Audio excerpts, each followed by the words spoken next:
Exness brokerdan kod kelmaslik va kodni boshqa yo'l orqali olish muammolarini o'rgataman. Perfect Traders jamoasi, assalomu alaykum. Boshida eslatib o'taman, bizning referral manzilimiz orqali ro'yxatdan o'ting. Bu kabi muammolar uchramaydi sizda. Mabodo hozirgi kunda siz ro'yxatdan o'tib bo'lgan bo'lsangiz, Exness brokerdan yana yangidan profil ochish imkoniyatingiz bor. Pastda referalkamizni qoldiramiz, o'ting, akkaunt ikkita bo'lib qoladi-yu degan narsaga ahamiyat bermang. Siz shu yangi o'tgan profilingizda sadoq qilib berasiz. Hozirgi kunda yangi kirgan vaqtingizda telefon nomeringizni yozasiz Exnessga. U Exness telefon nomeriga SMS bo'lib keladi yoki Telegram orqali kod kelish imkoniyatlari qilingan. Ba'zi holatlarda WhatsAppga ham kelyapti, har xil yo'llar bor. Siz uni nastroykadan email pochta orqali, email yoki Gmail pochta orqali qilishingiz ham mumkin. Hozir sizlarga tayyor o'zimni Exness shotimdagi kodni o'zgartirish degan narsasini ko'rsataman. Bu o'zimiz shaxsiy akkauntim. Bunda kodni almashtirish uchun o'ng taraf burchagidagi setting degan joyga bosasiz. Bu ruschada, nastroyka o'zbekchada parametrlarni o'zgartirish degan narsa bo'ladi. Settingni bosganingizdan keyin siz o'zingizni nastroykalaringizni, ya'ni ma'lumotlaringizni o'zgartirish bo'limiga kirgan bo'lasiz va bu yerdan ikkinchisiga bosasiz. Ikkinchisiga bosganingizdan keyin bu birinchisida sizning loginingiz turgan bo'ladi, ikkinchisida parolingiz turgan bo'ladi. Parol o'zgartirmoqchi bo'lsangiz mana bu nuqtadan qilasiz. Oxirgisi ikkinchi setup verifikatsiya degani bu telefon nomeriga verifikatsiya qilingan deyapti. Shu narsani o'zgartirishga bosasiz. O'zgartirishga bosgan vaqtingizda telefon nomer, agar qo'shimcha telefon nomerlar bo'lsa, telefon nomer, email pochta bo'lsa, email pochta, hokazo narsalar turgan bo'ladi. New nomer qo'shish imkoniyatingiz bo'lsa, ya'ni yangi nomer qo'shishni xohlasangiz, shu yerga bosasiz. Lekin eng afzali, eng yaxshisi autentizatsiya programmasi orqali siz buni kodni almashtirish qilganingiz zo'r bo'ladi. Yana bir narsa, ilova orqali siz buni tasdiqlash imkoniyatlaringiz bor, yana boshqa usullar ham bor buni. Lekin eng qulayi va sizga afzal bo'lgani autentikatsiya. Sababi 15 sekundda, har 15 sekundda yangi kodlar kelaveradi sizga. O'sha yangi kodlarni Exnessga bemalol terishingiz mumkin. Agar siz email pochta orqali yoki telefon nomeri orqali qilgan bo'lsangiz, birinchi muammo sizda uchraydi. Bir marta kod kelsa, mabodo u kodni siz qayerda ekanini bilmay qolsangiz, telefon nomeriga SMS keldimi, WhatsAppga keldimi, email pochtaga keldimi bilmay qolsangiz, Telegramga keldimi bilmay qolsangiz, yangidan kod so'rab borsangiz, u yangidan so'ralgan kod hech qachon sizga ko'rinmaydi va kelmaydi. Siz o'sha kodni, misol uchun 12:00 da bosgan bo'lsangiz, yangi kod olishingiz uchun oxirgi marta harakat qilganingizda, misol uchun 12:00 da bosgansiz, u kodga ulgurmadingiz, 12:05 da yana bir marta bosdingiz, kod kelmayapti, 12:06, 12:07 larda yana bir marta bosib chiqyapsiz, kod kelmayapti. Kelmaydi, bir soatda bir marta bo'lganligi uchun.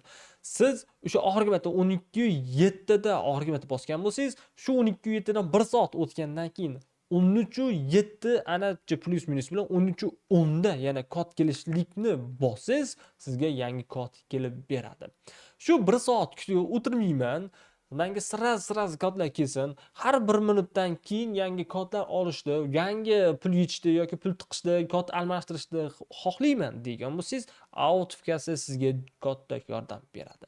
Buning uchun autentikatsiyani tanlaysiz, next ya'ni keyingisiga bosasiz, sizga 3 xil narsa chiqarib beradi. Buni autentikatsiyaga belgilashingiz kerak bo'ladi, kiritishingiz kerak bo'ladi. Buni ko'rsatib o'taman sizlarga. Qanday bo'ladi degan. Misol uchun iOSda autentikatsiya deb oqtarasiz. Imini qaysi приложениyaligini ko'rsatib o'tib ketaman sizga. Mana shunaqangi har xil rangli yulduzcha bo'lib ko'rinib turgan, mana endi yaxshiroq ko'rinyapti. Mana shunday Google autentikatsiyadan foydalanadigan bo'lsangiz, bu sizga qulay va yaxshi bo'ladi. Sababini tushuntiradigan bo'lsam, misol uchun mana men hozir buni ochgan bo'lsam, bu yerdagi o'zimni kodlarim, kerakli narsalarim hammasi ko'rinib turadi. har 15 sekundda yangilanib turadi. Mana bu burchakda mani pochtam ko'rsatmoqda. Bu pochtani ulab qo'yganman. Siz mana shu pochtani ulab qo'ysangiz, ya'ni mana aniqroq ko'rsatishga harakat qilaman. Mana shunday Gmail pochtangizni ulab qo'ygan bo'lsangiz, ertadan keyin bu autifikatsiya o'chib ketsa, ya'ni sizdan udalet bo'lib ketib qolsa yoki telefoningizni yangilaygan bo'lsangiz, Gmail pochta orqali yana shu aplikatsiyadagi kodlaringizni tiklash imkoniyatingiz bor. Shuning uchun Google aplikatsiyani tanlaysiz va Google'dagi Gmail pochtangizni kirgizgan holatda yangi o'sha kodlarni olish imkoniyatini yarating. Sizga eng afzali shu bo'ladi. Endi aplikatsiyaga kirganingizdan keyin o'ng taraf burchakda plus tugmachasi bor. Sizlarga ko'rsata olishga harakat qilaman. Sal mana shu plus tugmachasini ustiga bosasiz. Bu plus tugmachani ustiga bosgan vaqtingizda sizga ikki xil narsadan foydalanasizmi degan narsani chiqaryapti. Ya'ni mana bunda mana siz uni o'sha siz kiritmoqchi bo'lgan narsani qo'lda yozasizmi deyapti yoki qirra kod orqali kamerada skaner qilasizmi degan narsani chiqaryapti. Bizda ekranda ko'rib turganingizdek qirra kodlarimiz bor, ya'ni skaner qilish imkoniyatimiz bor. Mana shu skaner qilishni tanlaymiz va ekranga tutamiz.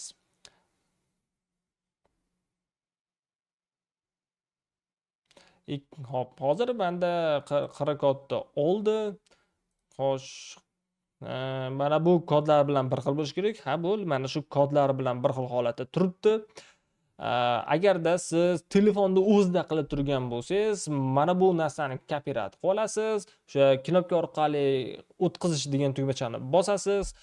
Keyin mana bu narsa, ya'ni bu qaysi kod orqali sizga tegishli kod ekanligi, ya'ni siz Xnest'dan foydalanyapsiz, sizda 3 ta Xnest kodlari bor. Imini shu profilga tegishli kodni ishlatmoqda ekanligingizni qattan bilasiz degan narsaga imini mana shu nick namasi yordam beradi sizga. Nick namasi yordam beradi. Agarda siz bu narsaga qaramayman degan bo'lsangiz, Gmail pochtani yozib qo'yasiz. Binance bo'lsa Binance, misol uchun men Shohrux Binance deb yozib qo'yganman. Boshqa odamlarniki Madina Xnest yozib qo'yganman. Shunga o'xshash nomlarni yozib kodlarni qaysi birini olishligini kiritib qo'yganman. Siz ham shunday holatda o'qib yozib kiritib qo'ysangiz, ertadan keyin bumidi, bu bas ekan deb adashurmaysiz. Tayyor o'sha Madina Xnest yozilgan, Shohrux Xnest, Binance Xnest deb yozib qo'yilgan, bemalol kiritib ishlashingiz mumkin bo'ladi. Endi menda yangi qirra kodlarni berdi. Xo'p, men anu skaner qilgandan keyin mana bunday ochildi. Mana shu kodni hozir mana bu yerdagi 6 xonali kodga yozishim kerak. Mana yangi 15 sekund ichida ulguraman. Men kodni yozdim va bu qabul qildi. Endi telefoningizga men kod jo'natdim deyapti. Mana shu telefonga kelgan kodni bu yerga yozsam, anu aplikatsiya asosiyga chiqadi. Sizni profilingizni nobog'da o'g'irlagudek bo'lsa, siz xavotir olmang. Sizni telefoningizdan yoki sizni telegramingizdan asosiy kodni olmagungacha u aplikatsiyani kiritgani behuda o'tmaydi. Pul yechish masalasi ham eng yaxshi tomoni shu.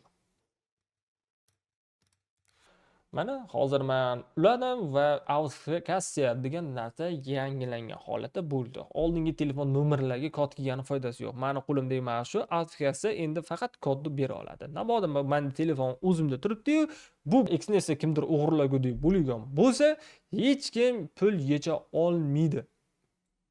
Hech kim pul yecha olmaydi. Shuning uchun azlar aplikatsiyadan foydalanadi. Hozir aplikatsiyani o'chirib olib yana qayta tiklash imkoni ham bor. Hamma narsa qilish imkoniyatimiz bor. Endi azlar bu kodni ishlatgan holatda depozitdan pul yechishni harakatini qilib ko'rsatib ko'raman sizlarga. Pul yechish tugmachasi bosiladi. Bu yerda mana plastik kartam turibdi. Binance orqali, USDT orqali, boshqa yo'llar orqali ichki transaksiya yoki boshqa akkaunt, ya'ni boshqa Xnest akkauntga pul o'tkazish usullari turibdi. Bu yerdan siz kodni birinchi marta o'zgartirgan vaqtingizda iloji boricha o'zingizning kartingizga chiqaring. Agar boshqa kartaga chiqargan bo'lsangiz, shubhali deyishga tushib qoladi. va bu yerda hamma usullar qoplab, siz rostdan ham o'zingiz kodni almashtirdingizmi, o'zingiz rostdan ham ishlatmoqdamisiz, firibgarlar qo'liga tushib qolmadimi, isbotlang degan narsa qilishga majbur bo'lib qoladi. Shuning uchun birinchi marta kod almashtirishingiz bilan iloji boricha mana shu kartadan kiritgan bo'lsangiz, o'sha kartaga pul yechib olishga harakat qiling. Agar karta yo'q bo'lsa, bemalol Binance orqali olib chiqavering. Lekin kartaga u kiritilgan bo'lsa, karta bilan ishlashga harakat qiling.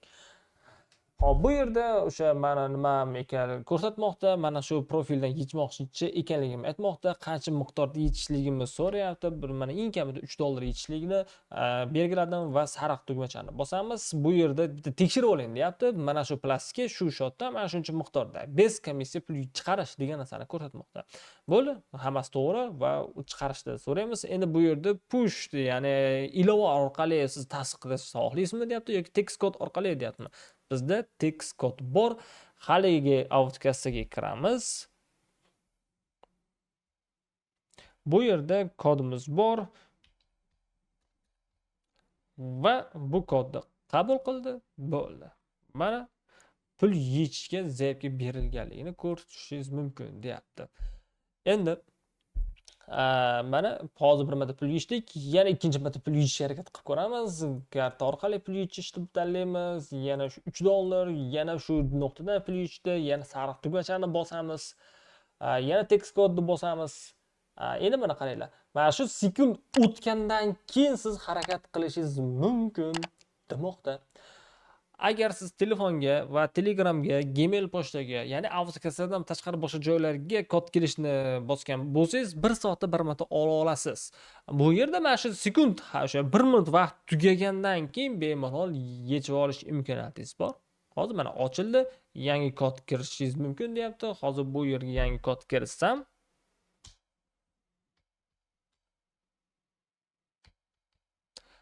mana yana yangi kodni qabul qildi va bizga pul yechishni ko'rsatdi. Pul bizi plastigimizga tushib bo'ldi. 1 sekundda pul chiqadi va shu orqali siz kodni ishlash imkoniyatlaringiz bor. Muammolar bo'lsa bizga yozing. Telegram va telefon nomerlarini qoldiraman. Instagram nomerini ham qoldiraman. Aloqaga chiqish imkoniyatingiz bor. Sizlardan like va mana shu YouTube kanalimizga podpisatsiya, ya'ni obuna bo'lishni so'rab qolaman. E'tiboringiz uchun rahmat.